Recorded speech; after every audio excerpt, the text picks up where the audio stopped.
Welcome back to another video, folks. I'm going to do another little tutorial for you. Keep it short and to the point.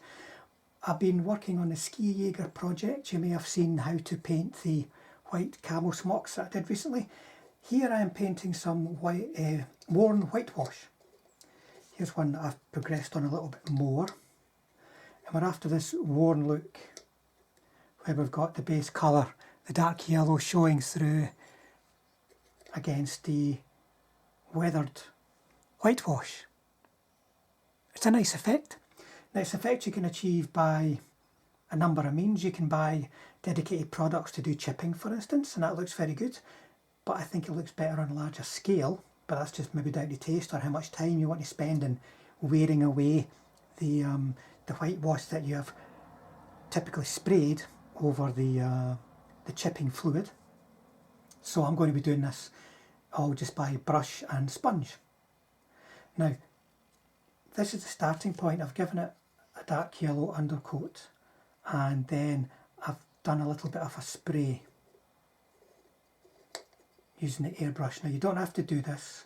You can do this whole thing by brush, but it's going to save you time, as you'll see. If you do have an airbrush, it will save you time for the next stage, which is just going to be adding just a bit more opacity to the white in certain areas to get a mixed look. For instance, here's one where I have used the brush over the top of the airbrushed areas, and it's just filled it in a bit, added a degree of streakiness. You can maybe see that on the barrel. You're not really going to do that with an airbrush.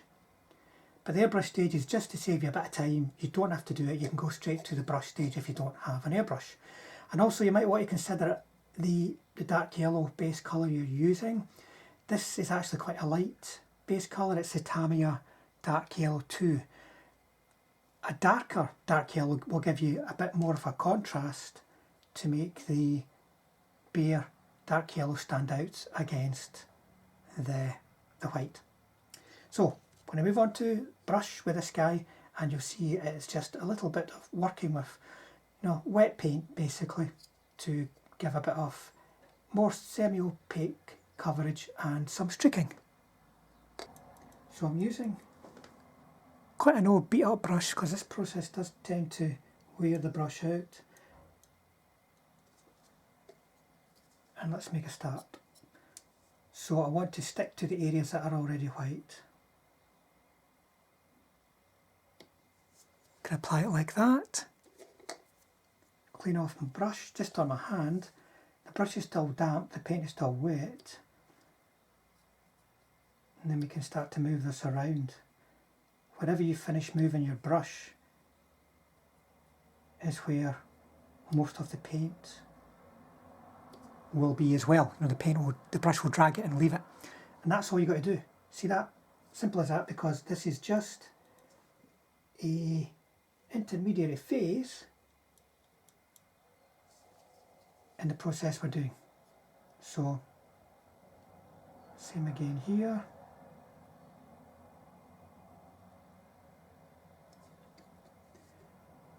Clean my brush just a bit, soften down that sharp edge that was left.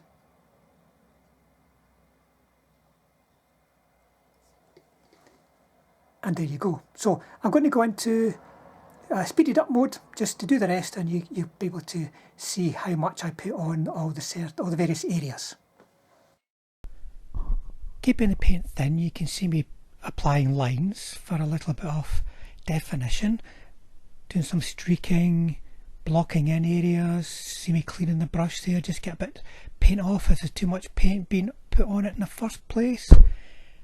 Softening the whitewash more where there are faded areas, and less where it's over the white that I airbrushed onto it.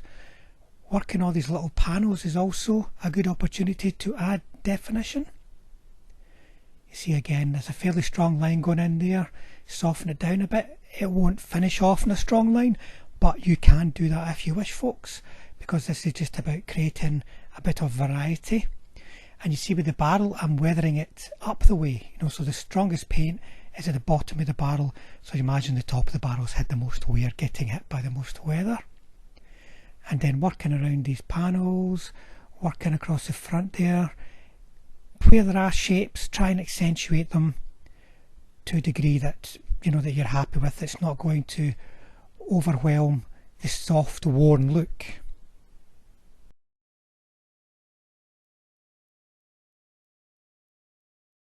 We're ready for the next stage, and I'm going to be using some good old packaging foam. I'm going to be using the original paint. This is to create a chipped look. I put a bit of blue tack across the tracks. I don't want to be getting any of this on the tracks. The wheels would be fine. It's not important. Don't have to do them because of the weathering will do, but the wheels would be fine. But we don't want it on the grey metallic tracks. So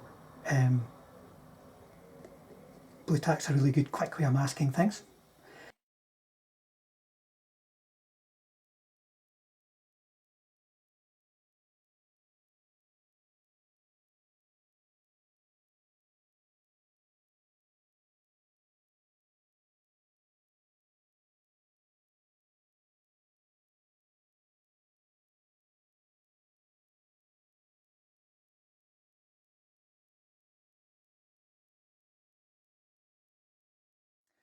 So that took me less than 5 minutes to do 4 of these. It's just a quick bum bum bum bum bum all over, but just watch how it's coming off the sponge, and that you don't put too much on, and watch your shade as much as possible too. You don't want to obliterate your shade at this point. A couple of mistakes in that respect, it won't matter, but we're going to move on to the brush work now. So using that same Tamiya base colour, we're going to just toughen up areas of wear, especially around the edges. See me just kind of tapping the brush down, where we want to control the look. And it's simple as that. And see, we're getting a very, very nice pattern that we're building up now. And we're not having to do anything particularly challenging in terms of painting techniques. This has got a nice bit of wear around this corner here, so I think I'll maybe just try and accentuate that a bit. Once again, just being mindful of the shade that's there.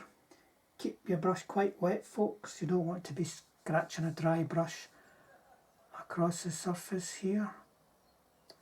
Don't overdo it. If it's looking good, just walk away, move on to the next bit. Let's look at these hatches. Try and work into the corners a bit around hinges.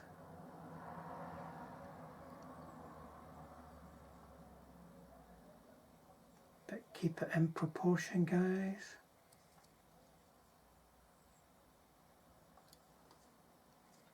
You don't have to do every little hatch to the same degree as well. Bit of variety looks good. And you can see again how quickly this is all going on. We're not labouring over each tiny little spot of wear and tear. See, I've nearly got this tank finished already. So it's basically lots of little simple, easy and similar processes building up. A pattern of wear and tear.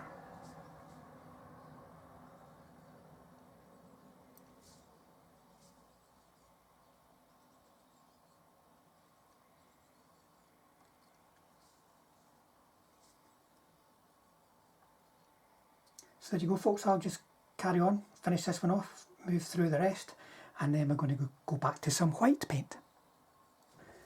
So we've added some measured, shall we say, some deliberate areas of dark yellow on top of the random chipping, worn down edges a bit more.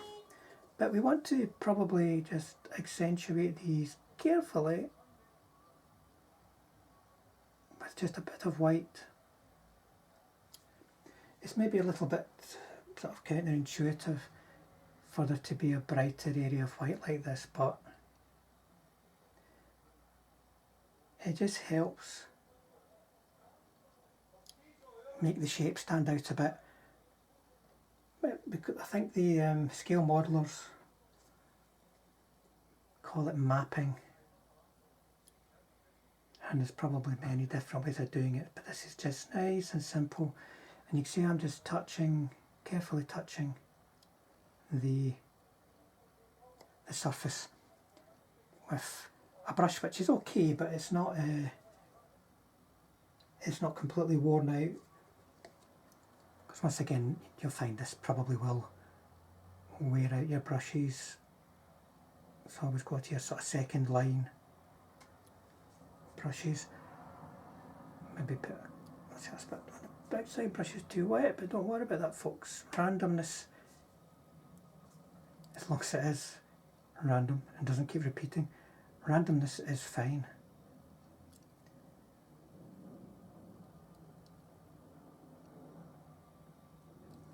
A little bit along the barrel here.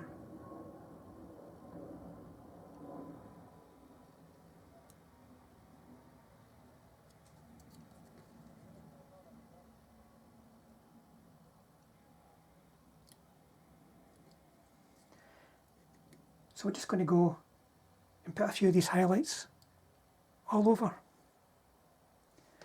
Let's do some careful streaking.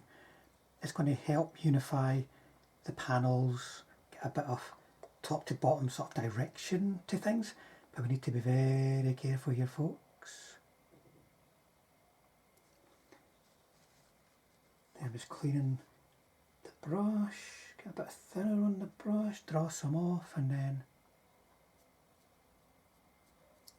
see, that's far too heavy, but that's a good example, folks. There was too much on the brush to start with.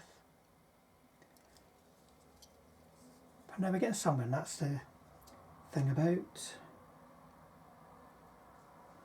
enamel paints.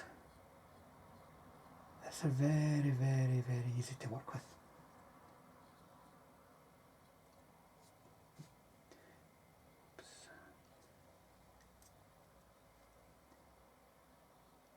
And as long as you're not spreading it all over the surface, you're not going to darken the surface very much. And here we've got a very nice subtle piece of weathering. I'm working from just sort of the neck of the bottle where there's some dried paint. Tiny little dot like that. Clean off the brush, add a wee bit of thinner, take most of that thinner off the brush, and then start to draw it down. The trick is keep it vertical, keep it running in the direction that the runoff off the rain would cause. So I'm going to add a few streaks like that, and that is the whitewash finished. I've completed the rest of the painting in my usual way. There's some good examples on the How to Paint Flames of War playlist, guys, so like check out the Tiger, check out the Panzer 470, the Marder. They're the recent ones that are on there. Now I've used some pigments on the running gear here. When you use pigments like this, you know, you've really got to use some kind of spray varnish or some kind of fixer to keep them in place. If you try to paint varnish over the top of them, you're just going to move it around, so you're not necessarily going to get the finished look that you're after. But there you go, folks. Hope you enjoyed that. Hope you can see that it's possible to get a lovely worn winter camouflage without having to use or learn how to use any fancy chipping products. Just use a bit of sponge and your brush and just keep it nice and varied.